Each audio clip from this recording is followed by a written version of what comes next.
Producers, and they told us about how they brought you cupcakes and that They kind of did. thing, but they still thought they weren't going to get you. So what made you decide? You know, they were so.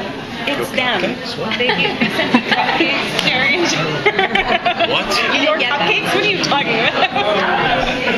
No, I didn't. They might have melted by the time they got to Australia. Yeah. I think it was them. Like I loved them, and I know that being on a TV show, it's important that the show is great and wonderful and all of that, but it's the people that you're working with in the end, and they are so wonderful. And then it just, I mean, the cast is so fantastic and wonderful. I mean, that's really what it was. Well, I know you were trying to, we talked about this before, but about having two women involved in this and what that means for the writing process and just the whole process in general. So tell me a little bit about that. Yeah, it's funny to talk to you in this I know, like now. Okay. formal. Yeah, I really loved that it was women, and I've always wanted to, as you know, like I've always wanted to build female characters and female examples that are more true to our experience and represent something for younger women that they can actually aspire towards, and that isn't destructive to their projections of what their future life can be like. And that was really important for me, and I thought that Sherry and Jen offered an opportunity to do that in a way that I hadn't had previously. I promise we'll ask you questions too. I just have one more for you've done a lot of genre projects, obviously. I have, Smallville, Chuck, Street Fighter, all that. Is this sort of fantasy world? Is that just what you're attracted to? Honestly, I think what happened is I got Smallville, and that put me in a certain category, I think. I mean, maybe it's not that way, but that seems to be the projects that people come to me with. And I've done a bunch of like little independent films that aren't as genre-y at all, but they're little and they don't have it. They're not as defining for me in that sense. But I like them. It's fun. Why did you join?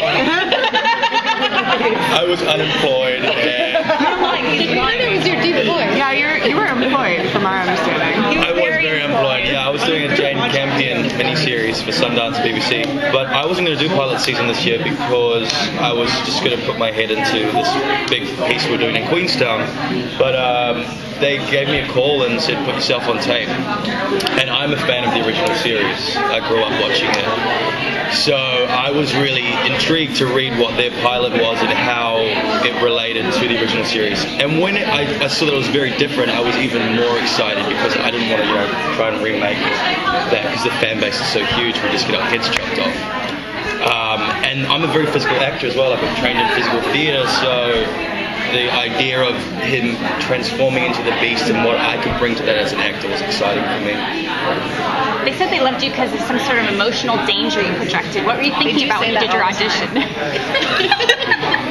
Do that? I've never heard that. Dangerous. I don't know. I just try and personalize everything so it becomes true to me, even though it's supernatural and may seem very far-fetched. I make it seem a reality to me, and just whatever comes out is, He's very emotionally connected, though. So in my experience of you, so it like the intensity of the emotion comes across really strongly, and I think it's very raw. So I think that's what the girls were talking about. Yeah, and I mean the situation that this guy is in, he's not a beast, he's not a lion, he's actually a human being, or was a human being, and has had this ripped away from him. So, just for anyone to think about that situation, if that happened to any one of you, it's pretty full on, and it can take you places. So, yeah.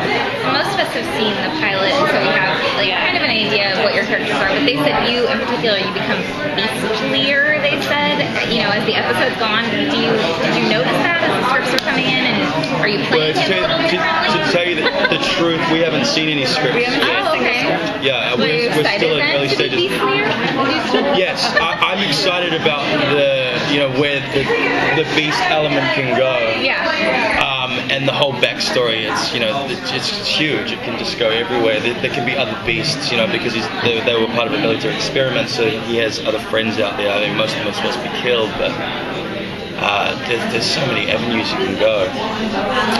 And I like the idea of, because it's a chemical mutation, I like the idea of it sort of getting bigger and bigger inside and what that can do. Do you think his friends, surviving friends that are out there, are as, nice as him? Or do you think there are some that... I mean, that was just an idea. There may not be any other surviving beasts out there. But I've been looking at all these sort of mind control stories that from the 50s and stuff, and experiments they did. And they did these experiments on monkeys, and they triggered the aggressiveness in them. And when they were in their packs, they were only aggressive towards other people, towards other monkeys that were also a threat. But each of their personalities, sort of constructed how aggressive they were. So if their personalities were quite meek, their aggressiveness was not as large as the others. So I found that really interesting to see. With your question, maybe there are some beasts out there that are, going to be a threat to Catherine or a threat to Vincent. But we have no clue. But we have no clue. I'm just talking shit right now. It's good stuff. You should tell them. Because they were just talking about you hanging over stuff in Smallville. Oh yeah, right. Because you guys have. So you're sort of like famous for this now, so they're going to make you do it. Well, That's crazy. I don't know what happened. I think that somewhere down the line, someone figured out that I was good with stunts, and then it just keeps happening. I'm going to hang you off again. Yeah, they did a lot of things. Sorry. So did you guys have to do a chemistry read together, or did they just actually think that you would be able to act it? No, it was all prescribed. We had to do a chemistry read. We did do a chemistry read. Yeah.